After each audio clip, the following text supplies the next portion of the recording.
It's time for your weekly fix of wrestling nostalgia when we look at wrestling's past eras, from the Attitude Era to the Reality Era. I'd like to think that maybe this company will be better after Vince McMahon's dead, but the fact is, it's going to get taken over by his idiotic daughter and his doofus son-in-law and the rest of his stupid family. To today, here on the WWE Podcast.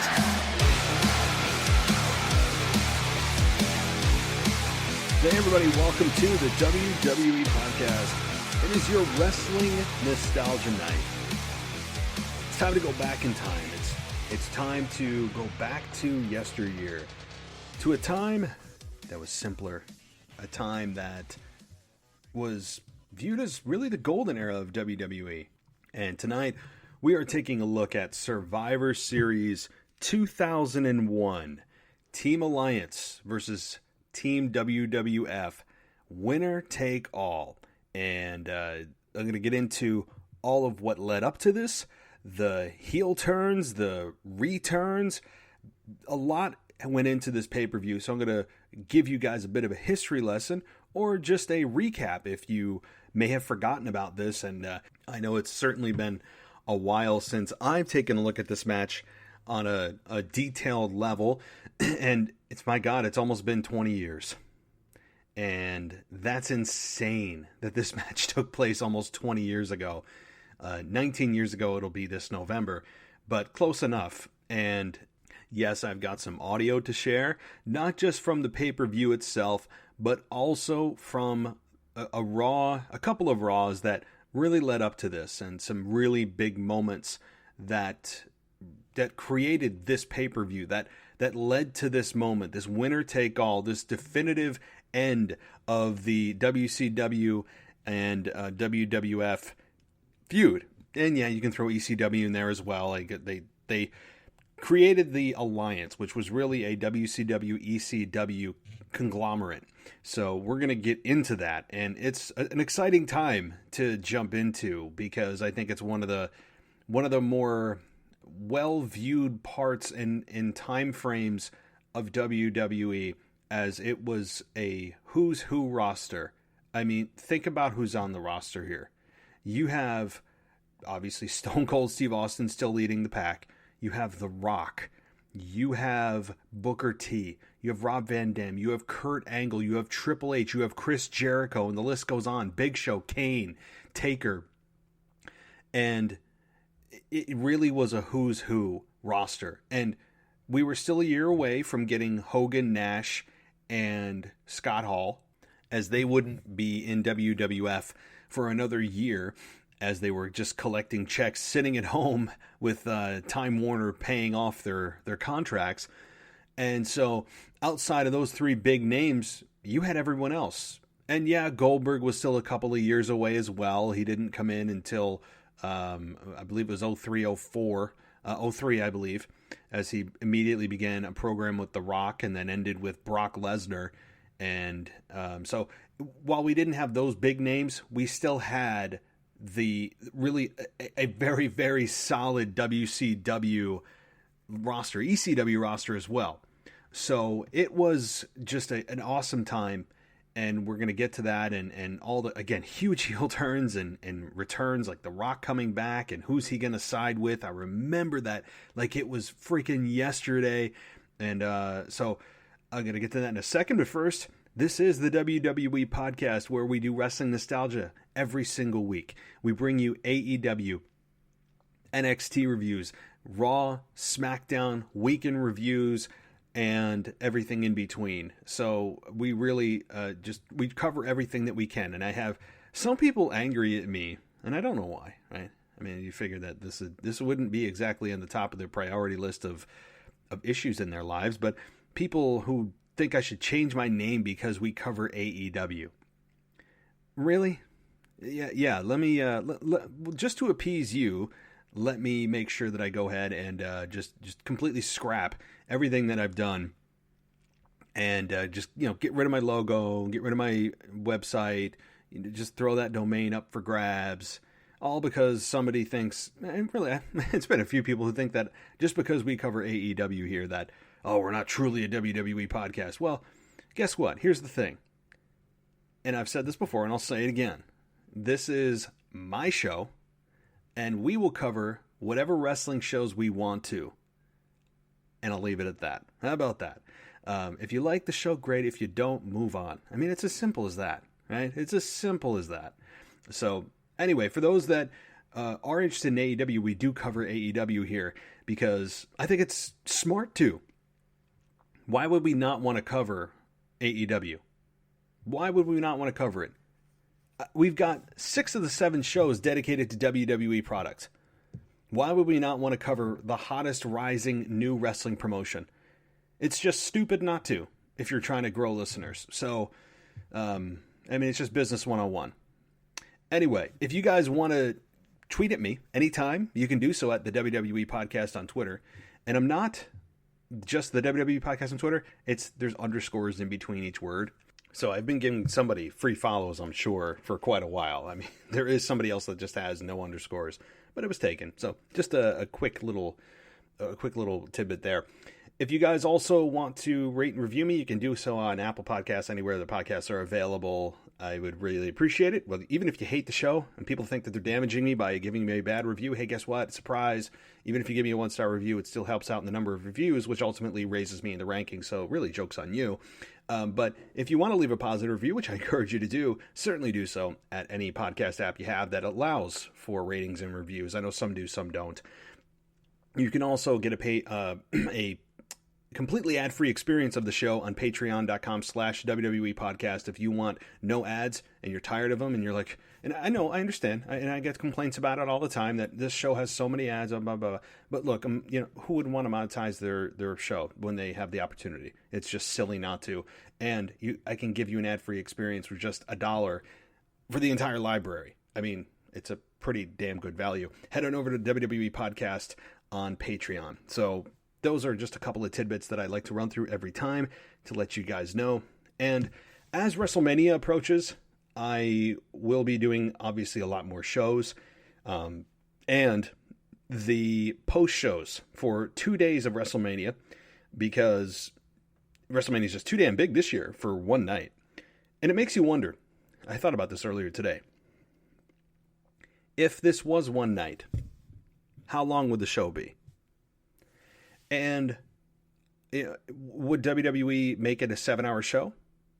Or would they cut back, given there's no audience? So I'd love to see somebody create or really just look at the timeline. Look at what your first day time is. Look at what the second day time is. Total it up. Is WWE, if you totaled that up, going to create a longer show? They just wanted to split it over 2 days? And you wonder. You wonder if this is going to be like 5 and 5.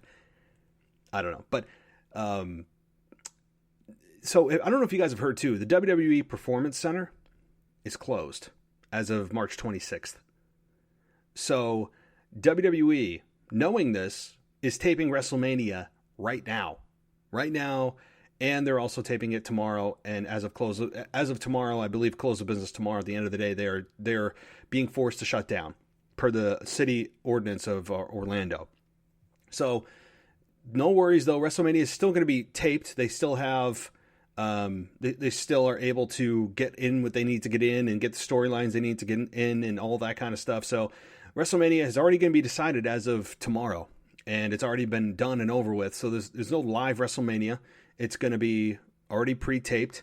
And you wonder though what's happening after that, because after WrestleMania, I don't know how many weeks of television they've been able to tape. So we may have a pause of a few weeks where there's just no new content because WWE can't go anywhere. If they can't perform in their own performance center, if they can't tape there, even with no fans, their hands may be tied in creating original content. They truly may be strapped where they, after WrestleMania, kind of take a pause and reset. And they may be forced to. And I'm okay with that. I really am okay with if WWE goes through with this and we're able to see WrestleMania, and as awkward it's going to be and really just kind of probably depressing at times as it's going to be to see no fans in the building, because they add so much energy to the live experience and really the television experience. How how fans react if there's no content after that, right? If WWE decides to, well, not really decide, if they are forced to shut up, close shop, and there's no content for a few weeks, would you be okay with that? How do you guys feel if we take a break for maybe a month and then WWE comes back stronger than ever?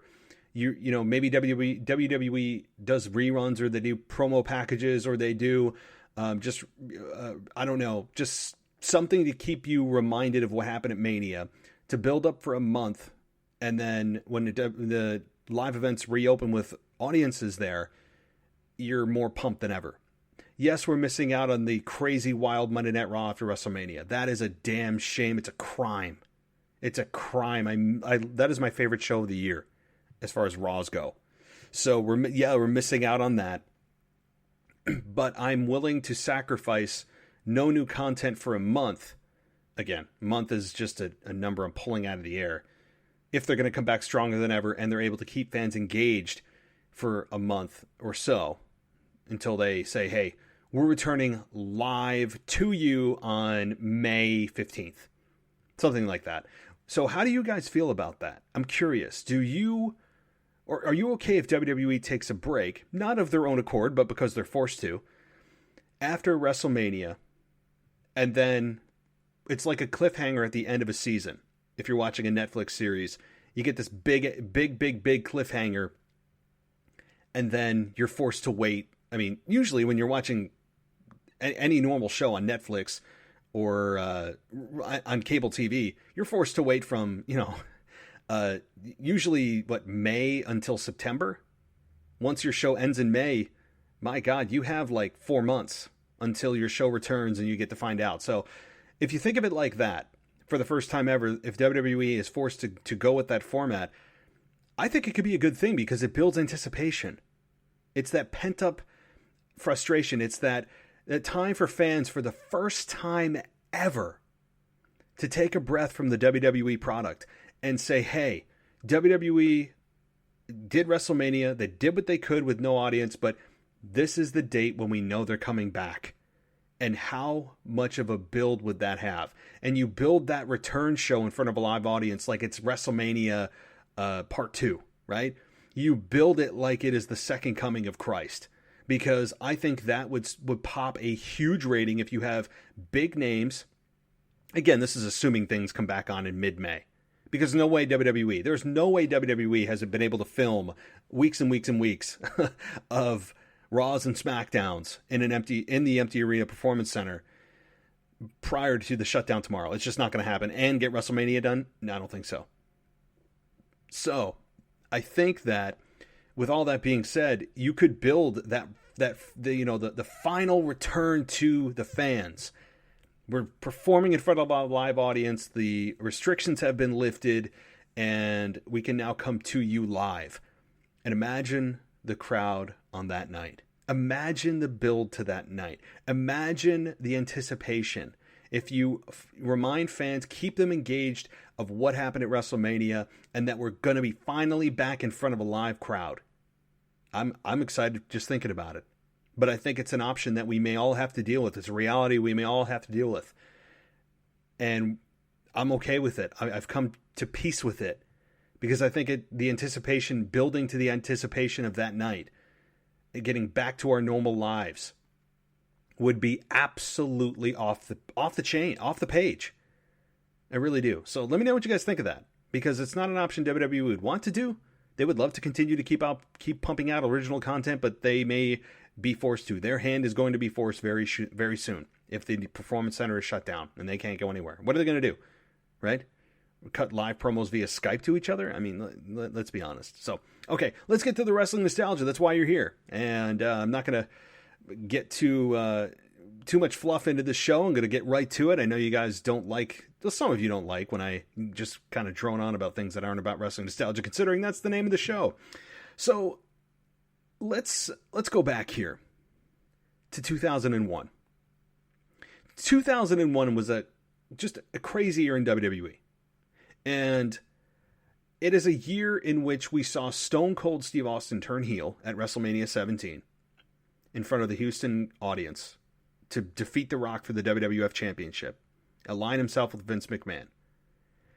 And he proceeds to give him hugs and sing to Vince McMahon via guitar and have Deborah make him cookies and all this stuff. And we get the two-man power trip with Triple H. So Triple H and Stone Cold go on a tear. Eventually they get they meet their match with the Brothers of Destruction, Undertaker, and Kane. And I think that worked well to a degree. I don't think anybody really wanted to see Stone Cold heel at that point. I still didn't. It was uncomfortable. It didn't fit. I know what they were going for, but people loved Austin so much they didn't want to see a heel Stone Cold. There was that strong of a connection. I didn't think it was getting stale, but apparently Stone Cold did, so that's propagated the heel turn. Nonetheless, this two-man power trip continues with Triple H and Austin. And then along comes WCW and ECW after WWF purchased them in March. So we get this ECW WCW invasion. And at this time, Stone Cold is still giving Vince McMahon hugs. He still is basically kissing his ass on a weekly basis. Still WWF champion. And when ECW and WCW seem to overrun WWF time and again, you have Vince pleading with Austin. I remember it as clear as day on SmackDown, pleading to have the old Stone Cold back. He wants the ass-kicking, don't take any you-know-what from anybody version of the character. He didn't want the version of the character that gives him hugs and bakes cookies. And you can go back, just type in SmackDown and look for this. It's Vince wants the old Stone Cold back. It's a great SmackDown, or a great segment anyway. So Austin says no, and then on the following Raw, WCW and ECW are overtaking WWF. And it's the Raw before the pay-per-view Invasion that took place in July of that year. And WCW and ECW are beating the holy hell out of WWF. Stone Cold had been followed by a camera throughout the night of various bars and looking stern, kind of looking depressed, looking conflicted, not knowing what he's going to do. Eventually, Stone Cold is playing pool, watching what's going on Raw, and slams the cue stick on the billiard table in half, and then you see him storm out of the building, out of the bar, the local bar, wherever he may be. So Stone Cold pulls up. He goes through several lines of defense, and, well, we get, I believe, one of the best moments in Raw history in Stone Cold Steve Austin returning to Raw as the old Stone Cold to save WWF from ECW and WCW. Let's take a listen to the reaction. It gives me goosebumps. I still watch this clip to this day because it's wrestling at its damn best.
So we all get the old Stone Cold back, the man that we've been waiting for, the man that we missed for, 3 months, and we think we've got him back. And at Invasion, Stone Cold was leading Team WWF into Invasion as the team captain, so to speak. And so during the match, it looks like Kurt Angle has it won. And let's take a listen to what happens.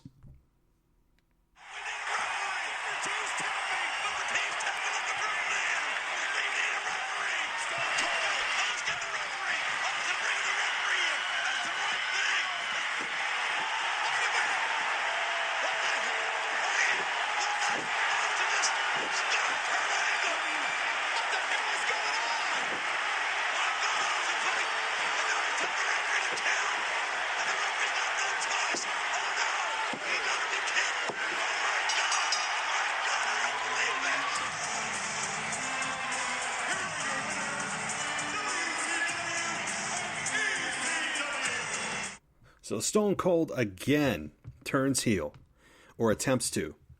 And we have a more vicious Stone Cold. He came out on Raw the next night and said he did it because he felt unappreciated, and was a very authoritarian leader, a big bully as a leader of the Alliance.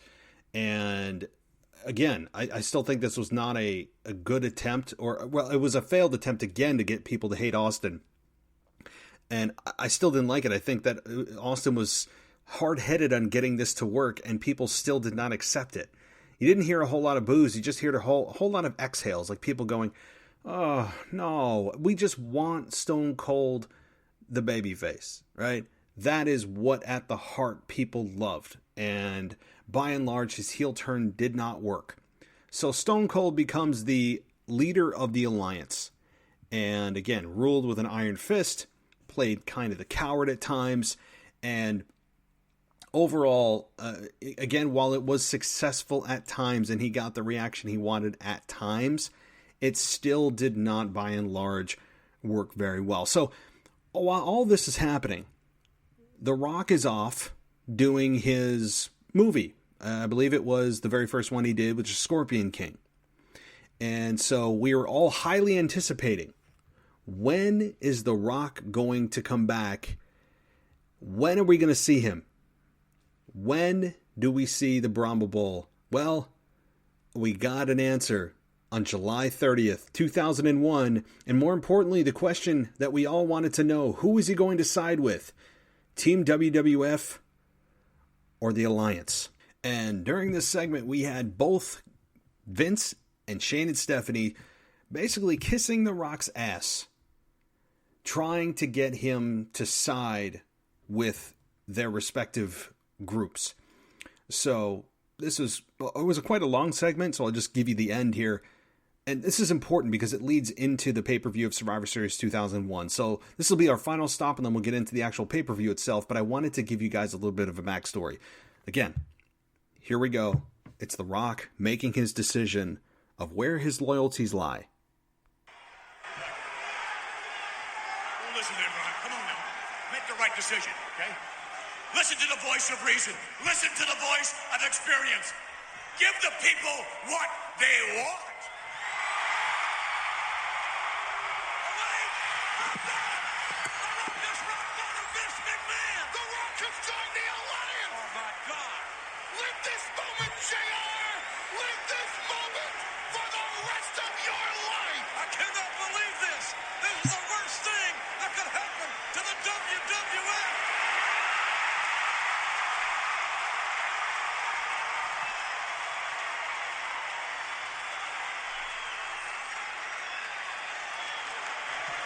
Smile on The Rock's face.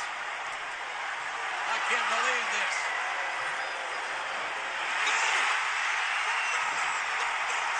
Shane McMahon! The Rock has rock bottom! Vince and Shane McMahon! But what is his decision? What is The Rock's decision? Is The Rock with the WWF or is The Rock with the Alliance? Look at the damage done from the People's Champion.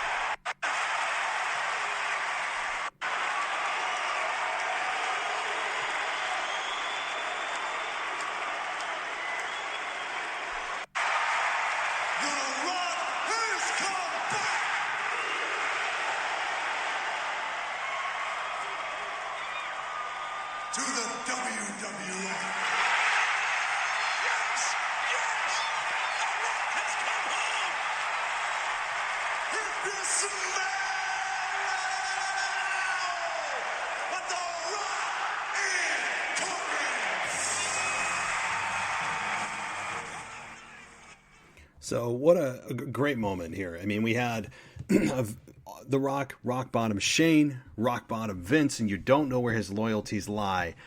And then you get that the famous line by The Rock saying he's coming back to the WWF. So, I mean, you couldn't have had it any other way. With Stone Cold on one side, you can't have The Rock on that same side. You got to have yin and yang, and that's what we got. So the battle lines were drawn here. The battle lines were drawn between the Alliance, headed by Stone Cold, and Team WWF, headed by The Rock. And it was tumultuous, and it led to months of feuding until we get to Survivor Series in November. And it all came to a head. Everything on the line. It was billed as their jobs were on the line. And in this match, and before I give you that the actual match itself, I want to give you guys, because I like to do this, I think it's important to know what other matches were on the card of Survivor Series, and anytime I do a pay-per-view, just to give you some perspective of what else was on the card. Just Incredible Lance Storm and Raven defeated Albert, Scotty 2 Hotty, and Spike Dudley. Christian defeated Al Snow. This was an Alliance versus WWF themed pay-per-view. Every match was Alliance versus WWF. William Regal defeated Tajiri. And by the way, on a side note, and I would love to do a whole podcast on this, William Regal is one of the most underappreciated heels ever. Ever. He was damn brilliant, and it's a shame that I'm just realizing this now of how good he was. He could fit in any era. William Regal is just a genius on the mic. His poise in the ring, everything, he screams heel, and he's damn good at it. And I feel like, if he was put in today's product, he would be the top guy within a month, heel-wise. So that's neither here nor there. Maybe I'll do a whole show on William Regal. Edge defeated Test for the Intercontinental title. The Dudley Boys defeated the Hardy Boys for the WWF Tag Team titles. Test won by eliminating Billy Gunn in the Immunity Battle Royal. Trish Stratus defeated Ivory, Jazz, Jacqueline, Lita, and Mighty Molly in a six-pack challenge for the WWF Women's Championship. And then, we had Team WWF, which consisted of The Rock, Chris Jericho, The Undertaker, Kane, and Big Show against the Alliance. Stone Cold Steve Austin, Kurt Angle, Rob Van Dam, Booker T, and Shane McMahon in a winner-take-all 5-on-5 Survivor Series elimination match that went 45 minutes. Yeah, 45 minutes. This thing almost went as long as the Royal Rumble would go. And so, let me break this down here. The eliminations came as follows, for those that are interested in such things. The Big Show was eliminated by Shane McMahon via pinfall. Shane McMahon was eliminated by Chris Jericho. Kane was eliminated by Rob Van Dam. The Undertaker was eliminated by Kurt Angle. Booker T was eliminated by The Rock. RVD was eliminated by Chris Jericho. Kurt Angle was eliminated by The Rock. Chris Jericho was eliminated by Steve Austin. And then it came down to Stone Cold and The Rock. So for those that haven't seen it, I won't give it away, although at this point you probably aren't listening anyway. But I will give you the ending here. I think if you've seen this or you're a wrestling fan from the Attitude Era, you know where I'm going. But before I get to that outcome, rather than tell you, I'm going to let you listen, of course. But when you look at every single name I just mentioned, every single name, from Scotty 2 Hotty, Spike Dudley, Raven, Lance Storm, Just Incredible, Christian. I'm giving you guys the Alliance members here. Test. Billy, or who do I have here? Ivory was part of the Alliance. Mighty Molly was part of the Alliance. Stacy Keibler was part of the Alliance. The Dudley Boys, part of the Alliance.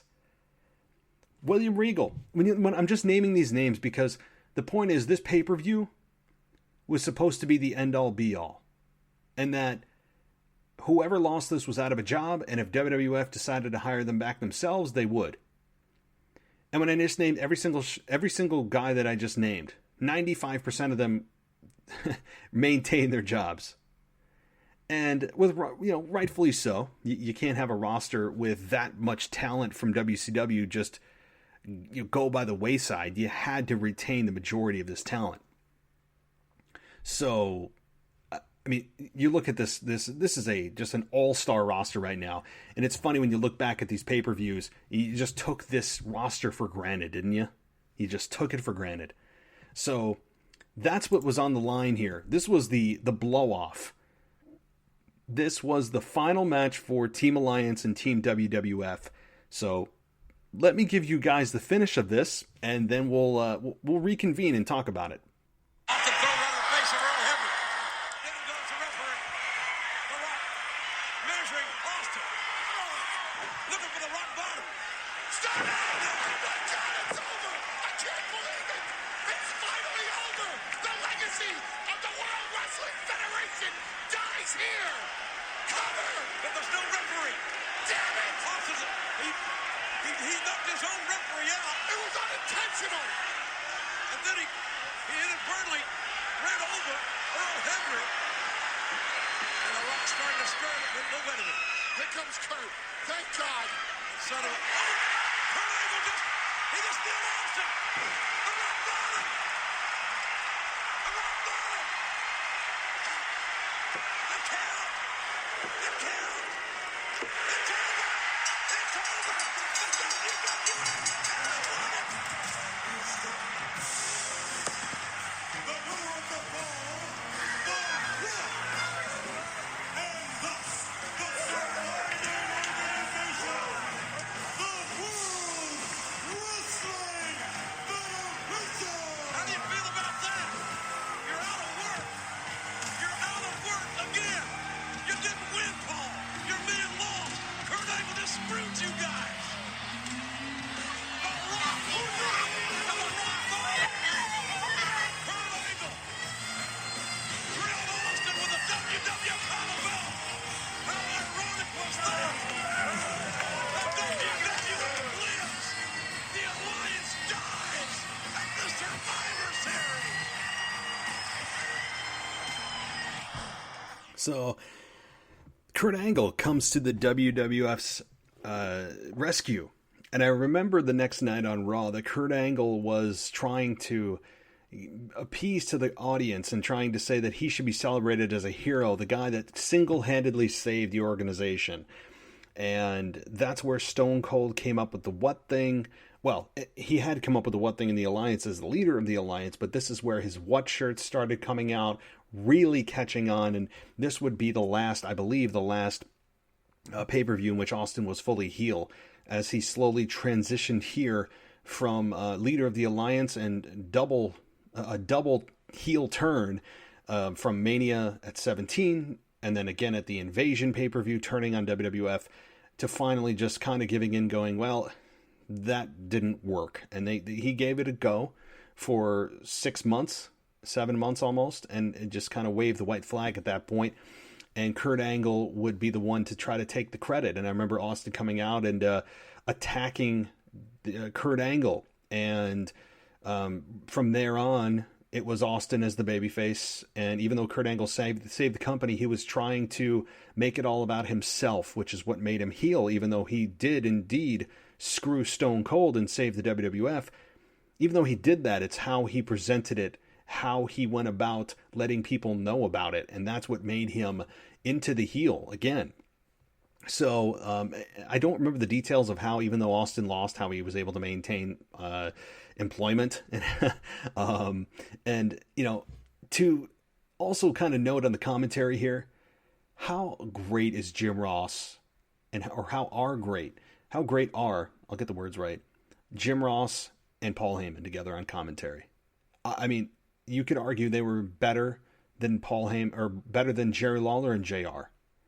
And they had a monumental run in the Attitude Era, but JR and Paul Heyman are just something special together. I hope that someday we still get to hear them together. I don't know how that's even possible. They're on such opposite ends of the spectrum, doing totally different things. But the commentary together was great. I love Paul Heyman on a commentary desk. And if he ever decides to step away from the managerial role or advocate role, I would absolutely push him into or encourage him to go into an announcing role. I mean, while he could do many other things, it's just so damn good, isn't he? I think we underappreciate how good Paul Heyman is as an announcer. And particularly when you have the best of all time on the other side with Jim Ross, certainly doesn't hurt. So that's the pay-per-view. I mean, like that is the end of the Alliance and Team WWF program. From there, it just kind of morphed into whoever WWF wants to hire, they will. Offer a contract to, they will. And I believe Stone Cold was able to stay on because he was the WWF champion, maybe? I'm trying to figure out how that happened or why, but those are one of those things that WWF is not going to care about the details about, and apparently I didn't either because I don't remember how that all panned out. And the majority of the people that were supposed to get fired actually stayed on. So, again, those details that WWF just continues to not care about, they clearly didn't care about back then either. But the story was so good. The guys in the ring were all-stars, legends, Mount Rushmore of wrestling type guys. So I remember watching the pay-per-view, and I watched this match back today, and I really got back into it, and it made you long for those days. And it was one of those that brought you back to a time of wanting more, leaving the watching Raw, watching SmackDown, and feeling like you didn't get enough. And while that may not be smart to some on the surface, I'd rather be left wanting more than be left going, oh, thank God that's over. And a lot of times that's the way we feel with today's product. As talented as the guys are today, and you could argue they are more athletic. I don't even think that's even an argument. I think that's just a fact. The guys are more athletic, but here's the thing. Athleticism is not the end-all, be-all in pro wrestling. I know that today's product has morphed into a very athletic presentation, one that I think is too quick, and the guys need to slow down, and everyone's doing suicide dives. I don't understand today's quota that both WWE and AEW are guilty of just seemingly having this quota of suicide dives per show. I don't understand the need for suicide dives. And particularly when you have many guys doing that move, and super kicks as well. Super kicks should be reserved for a finish. I don't care if someone beyond Shawn Michaels takes it. Dolph Ziggler did and used it as a finish. I know he has a zigzag, but I think more people have kicked out of that than clotheslines have been delivered in pro wrestling. But I just don't like finishes being used now as transition moves. And suicide dives are just so overused. And people diving over the top rope is just, it's overdone in today's product. I don't understand the need for the constant use of those moves. I just don't. And that's industry-wide. That's not just a WWF or WWE. Boy, I'm in the 2001 mode right now. The WWE specific style of wrestling. It's an industry-wide 2020 wrestling presentation problem. That there are just certain moves that are constantly used, that were used as finishes, that are now used as transition, or not even transition. It's just like another punch or another kick or another clothesline. There were times when a clothesline was actually used as a finish. Think about that. There was a time where a suplex was used as a finish. What happened? Did the guys get tougher as time went on? I don't think so. I would argue that the guys back then were tougher than the guys today in some aspects. So it's just today's, I think it's a combination of today's very impatient, very have to have it now, and what's next type of mentality that we have as a society that is contributing a lot to this. And while I don't hate today's pro wrestling style, it's just so it's very saturated with the same types of matches where everyone has to do these crazy moonsaults and splashes and suicide dives, and it's, I think, gone too far to the athletic part of the spectrum, and there's not enough balance of psychology and selling. And it's very heavily focused and skewed towards athleticism and more of a Cirque du Soleil type of presentation than being portrayed as a simulated combat sport. And that's the part that's missing. The heart and soul is what's missing from today's product. You have the great superficial part, and trust me, athleticism is needed to some degree. Not everybody has to have the same level of athleticism, nor show that level of athleticism in every single match. Just because you can do something doesn't mean you should. And today's heart and soul of what makes wrestling great, which is believability, emotional connection, emotional investment, I should say, and in-ring psychology and selling, is what is crippling today's product to a degree. And I know many of you are like, what are you talking about? Today's great. Look at these 5-star matches. Look at these. The problem is the definition of a 5-star match is solely based around how many spots and kickouts people do and crazy stuff, instead of getting into the soul of what makes wrestling great, and that is personal rivalries, emotional investment, not superficial athletic type of, that's how we define a 5-star great match is, look at these great moves and great counters. And that is, to me, that has been blown up and magnified to a point that is overshadowing what wrestling is about. It has overshadowed what made it great. And that are great characters, deep characters, people that cut great promos without feeling like they're cutting promos and being themselves turned up to 12. And personal rivalries, championships that people fight for that earn those championship matches, not just because they attack a champion and automatically get a match, which is how WWE has been presenting its product for decades. This isn't a 2020, 2010, 2015 problem. This has been going on since as long as I've been watching wrestling. Again, the only thing you have to do is attack a champion and you immediately get a championship match. That's how you get rewarded. It's backwards psychology. But my point is that the lack of selling is killing the emotional investment. And what's taking over is the superficial part, the athleticism that is being held to a standard that should not be as high as it is to make what wrestling is, if that makes sense.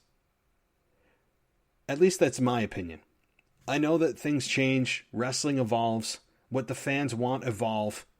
I get it. It certainly does. What we saw back in the 80s would have never flown today. Things do need to evolve. I'm all for evolution, no pun intended. But just because something's evolving doesn't mean that it's progressing. Evolution doesn't mean it's progressing in the right direction. Just because something is changing doesn't mean that change automatically says it's for the better. People look at change and progression as, well, any progression's good, any evolution's good. No, it's not. No, it's not. So that's my view on today's product. I will always be a fan. But when you look back at these matches from 2001, 99, even in the Ruthless Aggression era, guys weren't going 500 miles an hour. Yeah, you had the cruiserweight division. And that was a nice niche group. It was nice. It was a nice change of pace, right? They were more high flying, and that's wonderful. The X division, right? A lot of this stuff was very niche or niche. I don't like the way that pronunciation. And that's probably the right way, but I feel like a douchebag saying it niche. So it's a niche. How about that? And not niche, but niche. Niche group. Niche audience. So that was something back then that it was very, very small. It was a very small segment of the program. And oftentimes the cruiserweight division was forgotten about. But you had 5-star matches that you look back and go, that was my favorite match. And I can bet you if it was from the time frame of 97 to 2010, it was not the definition of what some people view 5-star matches as today. Why? Because I guarantee that the people in that match were solid all-star characters. They had a believable storyline, very defined heel and babyface, and you cared about the outcome, and the wrestlers could sell their asses off. Of which the selling is just out the window today. I mean, what makes it kind of compounds itself today, because you have today's product as this high-flying, oh my God, it's amazing, look at these, oh my God, look at these 450 splashes, look at how many suicide dives he did, look at that, triple axel moonsault, all this crazy crap, right? Yet, the faster that goes and the more that's integrated, the more it lends itself to less selling, because the pace is sped up so you don't have time to sell. It's a vicious circle. So you got to do more to distract from the selling, or the lack of thereof, right? It's just a vicious circle that feeds on itself of how do we outdo the moves? It's not about the moves. It's the intent behind the moves. It's the meaning behind them. Why are you doing them? Let me see the pain on that man's face. And it's just, next, what's next? Super kick, a kick out, what's next? No sign of any kind of struggle or pain. It's just kind of registering but not selling. Like, I'll acknowledge that I got hit and I'll get knocked down, but there's no agony in the face. There's no time to absorb what's going on. Everything is just being shoveled down your throat so fast you don't have time to taste it. I don't know, maybe I'm just speaking to myself, and maybe I'm just talking in the wind here. But does anybody else feel this way? It's not that I hate today's product. I don't hate it. It's just not my cup of tea when it comes to emotional investment. That's not how you emotionally get me emotionally invested anyway. Maybe some of you do, or maybe some of you don't care and all you want to see is just this Cirque du Soleil. Nah, I don't care about the selling. Just show me cool moves. It's very superficial to me. It's very superficial, and it covers or tries to cover the lack of a good story.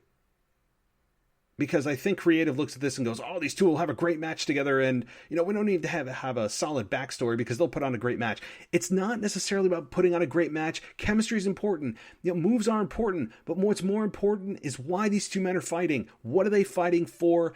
Let me see the men struggle. Let me see and feel the moves. Give me time to digest what's happening. And instead, it's just 95% about the moves. That's how we define a match. And I appreciate that athleticism. I respect the hell out of it. But to me, what makes pro wrestling great is not simply and solely athleticism.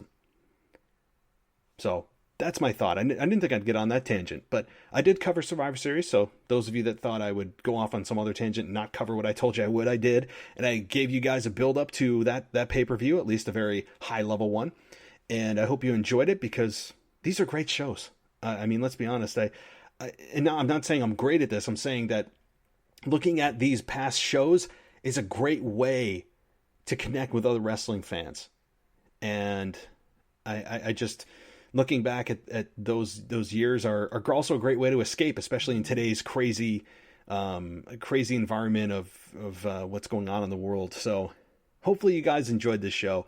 I know I always do every time I do these nostalgia shows. They're a great way to escape the mind and get lost into whatever world you love. And I would think that world is pro wrestling if you're listening to this show. So thank you guys so much for listening. But before you go, don't forget, if you have a moment, subscribe to me on Apple Podcasts or Google or anywhere that you can, and give me a rating and review if you have a moment. If you don't, no problem. Tell a friend about the show if you like it. I also have a Facebook page that has a couple thousand likes. We're climbing in the rankings there as well. It's just facebook.com/the WWE podcast. So pretty consistent across the board. And I post up there whenever you do a new show, and you can talk with amongst other wrestling fans. So that's something that I've been working on over the last couple months as well. And also follow me on Twitter at the WWE Podcast. And also don't forget, we are nowhere near done this week. Tomorrow, comes your NXT review, and then either tomorrow or Friday comes AEW. Sometimes I release them on the same day, sometimes I spread them out. But AEW and NXT reviews coming your way in the next couple of days. And then Ashley's going to be back with me this weekend to look at the weekend review. So still 3 shows to go, and it's already Wednesday. But expect a lot more. As I said, WrestleMania week is going to ramp up. Maybe we'll do a review show for each night of WrestleMania, and then do a mega review show with several co-hosts and some definite audio from you guys. Which, by the way, if you want to get your audio on the show, you want your question on this show, you want to rant about something, you want your just whatever whatever you want to talk about wrestling related, send it to realwwepodcast@gmail.com, because that is how I can get you on this show. I import your video or your audio message into the show, and then I answer it live on the show. So I know some of you have taken advantage of that, but if you don't know how to do it, all you have to do is basically just create a voice memo in your phone and then send it to my email, and I get it in the show. It's very, very simple. Anybody with a smartphone can do it. It's very easy. Just go check out the voice memos app on your phone. I mean, even if you don't have an iPhone, there's a voice memos app. I can pretty much guarantee that. All right. Well, I hope you guys enjoyed the show. I know that sometimes these run long and I repeat myself. So without doing any of that, I'm going to hit the bricks, as they say. I hope everybody is enjoying their night, morning, evening, noontime. I don't know, whatever time you're listening to this, that you're staying safe, you're staying sane, probably binging on Netflix or Hulu or Amazon Prime or whatever video streaming service you're on. Maybe the WWE Network, for all I know. And maybe you can binge on this podcast as well. I mean, we got hundreds and hundreds of shows, and I hope you guys take advantage of our library of shows. And if you want a completely ad-free experience of that library, you just head on over to patreon.com/WWE podcast. You also get a shout out on the show. You can get on the show and have your own podcast by yourself with me.